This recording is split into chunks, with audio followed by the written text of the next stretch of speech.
Hey guys, and welcome back. Last week I introduced myself and this channel. I talked about how basically this channel is going to be about what it's like living as an ugly male.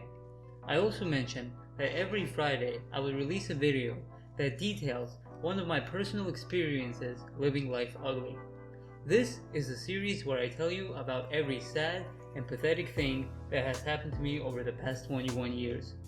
Solely for your amusement and enjoyment. Last week I told you guys I was going to tell you about the pathetic method I used to determine which girls I had a crush on in high school. Instead, I'm going to talk about 3 quick short stories about some of the comments my in-laws decided to tell me, including an absolutely fantastic one like, "Don't be offended, but you look like you've never had a girlfriend." Isn't that just a great thing to let somebody know? First, I want to explain what my in-laws are like, because understanding them does help put their bizarre comments into perspective. They are hard to describe, but I guess if I had to use one word, it would be something like corny or cheesy.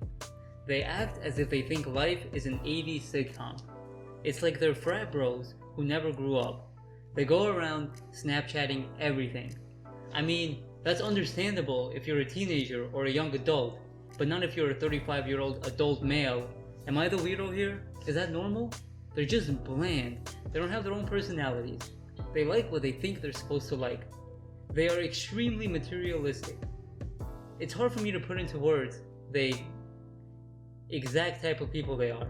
I guess the best thing I could think of is that they act how people in bad romantic comedies act, not how people in real life act.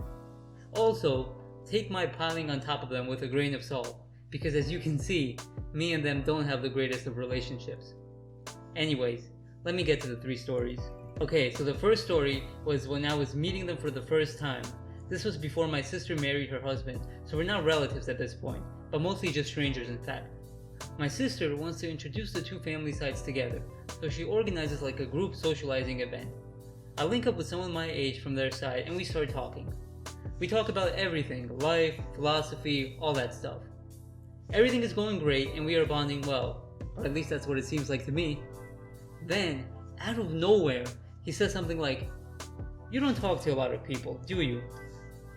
Honestly, this guy is really nice, and I don't think he meant it maliciously. He's the only person who's decent on their side, but I have no idea what made him say that. To my best recollection, I was acting completely normal. I was blending in, being a total normal person, just chatting with another person my age. But I guess there's just something innately weird or abnormal about me that people are just able to sniff out instantly. So he says that, and I cop to it, because it's true. I don't talk to a lot of people. I hardly talk to anybody at all. Anyways, the conversation continues. We keep talking for about another hour, and like before, it seems to be going well. Until boom, second bomb dropped. "Don't be offended, but you look like you've never had a girlfriend." I mean, he isn't wrong.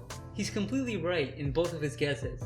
But how does he know? Is it that stinking obvious? I mean, I'm telling you, I know how to keep my spaghetti in my pocket. Maybe if you watch all my videos you can get the impression that I'm a complete weirdo, but I know how I'm supposed to act around people. I know what's normal behavior. Maybe it's just implied because of my looks.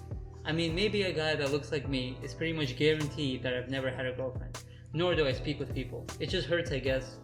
The thing that I don't understand, even if you notice something that makes you think that, why would you say it?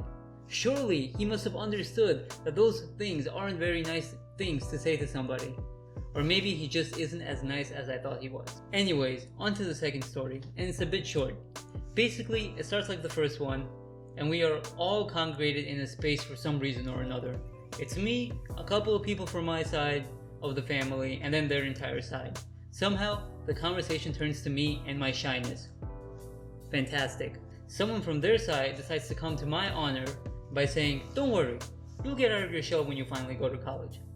That would have been great advice if I wasn't already a sophomore in college, in fact, almost a junior.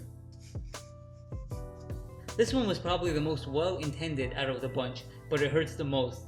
Firstly, because it confirms the fact that I look like a 16-year-old, even though at that point I was pushing 20. Curse my damn baby face.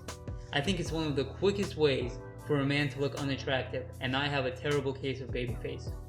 Secondly, because it shows to me that apparently it's quite obvious how much of a loser I am to pretty much everybody, and how they see this as a weird thing that needs to be cured. The implication being that there is something clearly wrong with me, but not to worry because it will be fixed shortly. And how am I supposed to react to that if that's just my personality?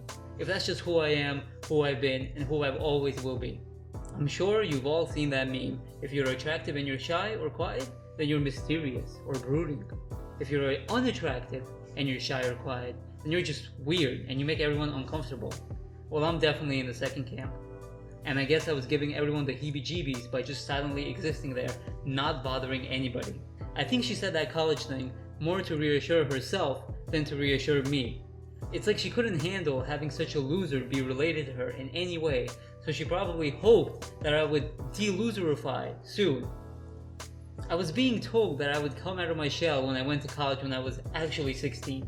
I didn't think I would receive the exact same advice halfway through college. The best part was when no one corrected the person. No one from my half of the family that knew I was already in college, and not even me. I mean, what am I gonna say? Actually, no, I'm already almost done with college, so I'm pretty much hopeless. I'm gonna be this way forever. Instead, I just gave her my most sheepish, haha, yeah. Which is the same response I give to 99% of the things people say to me. Final story. We are at a family dinner. The people from the first and second story are there, along with their whole side of the family. First family dinner with the in-laws. So we're all just sitting around talking and such. I'm not doing any talking, obviously, but I'm just being normal, sitting, having a good time, listening. Then, one of the guys, around age 35, starts talking about my hair, because I haven't cut it in a while, and it was poofy and frizzy and quite large. Then, he follows up that question with an even better question by asking if I'm still a virgin. My mom overhears that we are having a conversation and asks us, what are we talking about? Since I'm assuming she got excited that I was speaking to somebody at all. Then he explains to the whole table, in our native tongue, that he was just asking me if I have had sex yet. I mean, what is he doing? Honestly, I don't know if he was malicious in intent or if I was just some zoo animal to him, where he was fascinated by the idea of a 21-year-old virgin. How does he think this is an appropriate question to ask? It's not even like he asked me privately. He cleared the air, made sure everyone was listening, and addressed the entire table about the status of my sex life. This just makes me angry, because I don't even know where to begin. I'm pretty sure there was some malicious intent, because first of all, he didn't ask me if I was a virgin just like that. He instead said something like, "You're a virgin, right?" As if he already knew the answer. And then, when I confirmed it, he was like, "Of course, I mean, come on." Plus, he made sure everybody around the table heard. I really think he was trying to embarrass me and make himself feel better. This is a 35-year-old man, mind you. The reason that I think that is because there's also a huge fourth story that involves his wife. I'm saving it for its own video, but that is one of the stories that still makes me truly angry to this day. These first three stories, I can look back at them and laugh and be like, wow, I can't believe that happened. But this fourth one, it was just devious to the core. I just think he and his wife are bad people. So those are three quick short stories. What do you think about them? Which one do you think was the worst? Do you think they all had ulterior motives, or did they not even realize that they shouldn't say things like that? Like I tried to explain in the beginning about their personality, they are very different from me. Maybe this was just the first time they ever ran into someone like me, aka someone not really extroverted. So they didn't really know how to act around me. I mean, their entire family is extremely extroverted. Anyways, if you liked this video and found these stories entertaining in one way or another, hit that like button, it really helps me out. If you like this type of content, make sure to subscribe. Next Friday, I'm going to tell you that story about my high school crushes. I feel like it's going to be a story a lot of you can relate to. Until next time.